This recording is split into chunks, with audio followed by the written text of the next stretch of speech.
వైఎస్ఆర్ కడప జిల్లా పొద్దుటూరు తహసీల్దార్ కార్యాలయం ఎదురుగా అంగన్వాడీలు చేస్తున్న ధర్నాకు రాష్ట్ర Congress party media incharge Tulasi Reddy సంఘీభావం ప్రకటించారు.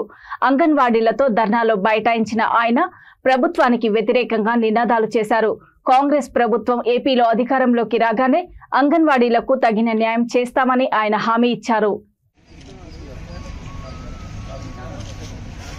అంగన్వాడీ సమస్యలు పరిష్కరించని వైసీపీ ప్రభుత్వము పరిష్కరించాలి. అంగన్వాడీ సమస్యలను అమలు చేయాలి. అంగన్వాడీ గ్రాడ్యుటీని అమలు చేయాలి. అంగన్వాడీ గ్రాడ్యుటీ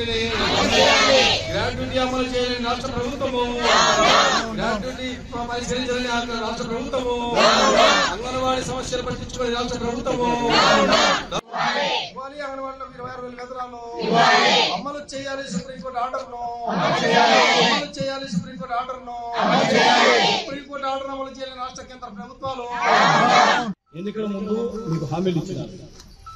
4.5 సంవత్సరాల నుంచి మీకు ఏమి న్యాయమైన కోరికలు, మీ డిమాండ్లు